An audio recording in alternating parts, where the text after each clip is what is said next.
Hey guys, Gino Zero, how you doing?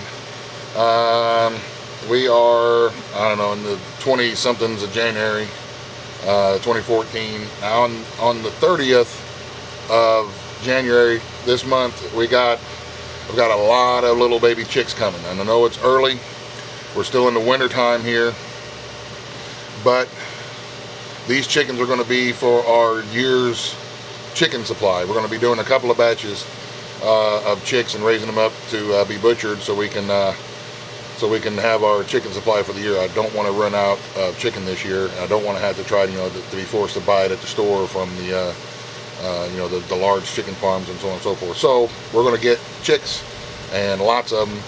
And in order to do that, I couldn't use the Rubbermaid tub that I used last year and the year before as a brooder because there's just not enough room for 100 chicks, which is what we got coming on the 30th is 100. So what I did was I took this here underneath the plastic here. See if I can find a spot where you can see. This is just a cardboard box that we had from a freezer, a big chest freezer that we managed to get back in the summer. We kept that box because I don't like throwing away big boxes. There's always a use for something. So we got the big freezer box, and then around the edge of it, as you can see, around the edges, across the bottom and the tops, I just took some pallet wood and built a wooden skeleton around the box to give it some more structure. And on the inside of the box, what I did was, right next to the cardboard, I put some styrofoam that we had laying around from some solar panels that I got in. They shipped them like that. So I took the styrofoam and lined the inside of the box with styrofoam, and then I ran plastic over the whole entire thing.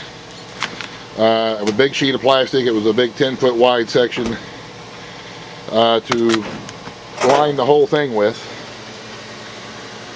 As you can see, that then that'll make it nice and waterproof, and hopefully will help insulate it a lot better for the chickies. Now in the bottom down here, I put some pine shavings, which I mixed with just a little bit of diatomaceous earth to kind of help soak up any kind of the wet pee and the water that they spill when we put the water jugs in there. And if the chicks should happen to show up at any point with mites or lice or anything like that, the diatomaceous earth will help get rid of that. Now the lid that I built for it, watch out kitty. The lid that I built for it, I did the same thing with pallet wood. I measured out how wide it was I needed, and we put this wooden frame together. On the bottom side of it, excuse me, on the bottom side of it, I stapled some chicken wire to the bottom side. Then I put styrofoam down, and then I stapled another chicken wire to the top of it to give it that double strength chicken wire, just in case any critters get up here, try to get through it. They're not going to get through 2 layers of chicken wire and styrofoam. Here on the back, you can see on the back we left this back part open as a regulating vent for the heat. So if it gets too hot, too warm in there, excuse me, too warm in there, we can pull this plastic back to vent and let the heat out. And if it's getting too cold, then we just pull the plastic back over and keep the heat in. I've got the lights and everything on right now because I'm going to do a dry run. I want to see whether or not it's going to maintain the temperatures before the chicks get here, so I can make sure that they're not going to freeze to death and die on me. So we're going to let it run until the morning time to see what kind of heat we can keep going in here. Because with the newborn chicks, the day-old chicks that we're going to get, they need to be at about 95 degrees for the first 10 days to 2 weeks, somewhere in there. They need to be about 95 degrees, and then they need to start, you start taking the temperature down a little bit after that. But the first 10 days are really, really important. So I got my thermometer in here. We're going to see what kind of temperatures we can get and how long we can keep it at that temperature in there. Right now, I just put it in there, and it's at 57 degrees, and it is about, I don't know if you can see that or not, just about 8 degrees or so outside. So we're going to see. Oh yeah, look, remember that old sled that I built a couple years ago? I'm still using that thing to haul wood here. So we're going to see how well this brooder works.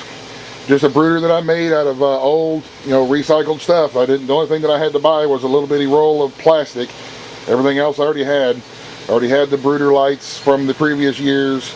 I had the styrofoam from the shipment that I got of them couple of solar panels. And the pallets, of course, the pallet wood, and the cardboard box. Everything else we had, so we're just kind of repurposing it. It looks like it's already up to 61 degrees there, so we'll check back here in a little bit and see if it keeps going. Okay guys, we're right at about 20 minutes and it has gone up to 91 degrees.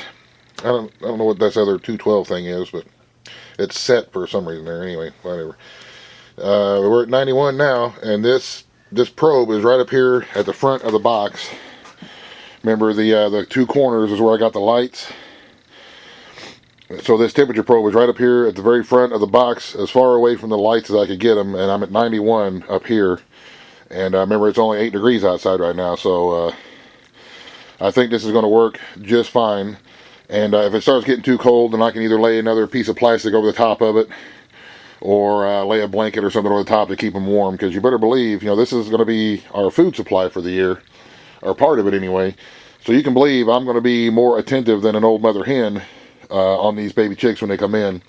And we'll get some videos whenever we get to the chickies. They'll come in, and we'll get some videos and take you all along the journey, because we're going to raise them up and butcher them, and we'll replace some of the old layers if we get some good hens. But I couldn't pass up the deal we got for 62 cents a chick, $62 for 100 chickens.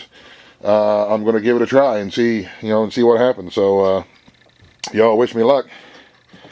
Instead of telling me I'm doing it wrong, make a suggestion or show me a video how you got yours if you don't think this will work. I think this is going to work though. Holy crap, that's good coffee. I think it'll work out just fine because it's holding a good temperature. I think it's going to work out good.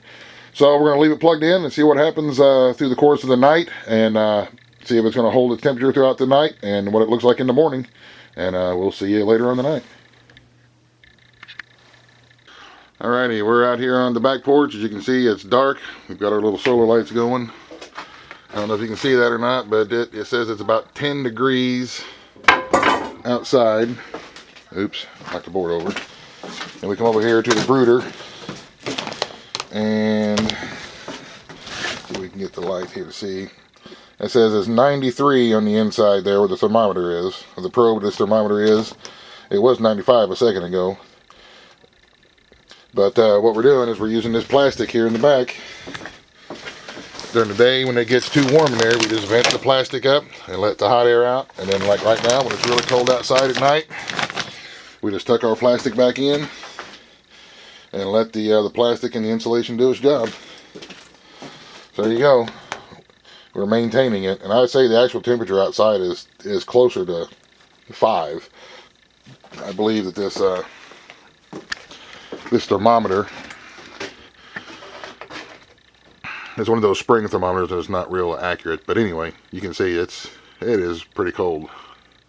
So I'm very happy with the brooder so far. Alrighty, here we are in the morning. You can see that the thermometer here says it is right at 0 degrees. And this has been on all night. This was our test run. We got no melted plastic on the back.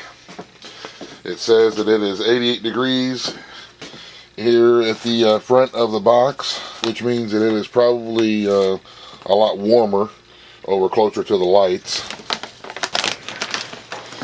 But no melted plastic. The lights are still doing good. You can feel some good heat coming out of there. and I think it's going to be just fine, and I'm really happy with the way that it worked. So thank you guys for watching. Repurposed some stuff and made a nice little brooder box for the hens, and I think it's going to work out just fine. Thanks for watching, you guys. Y'all have a great day. If I can do it, you can do it. God bless, and the end. Buzz, buzz, the end.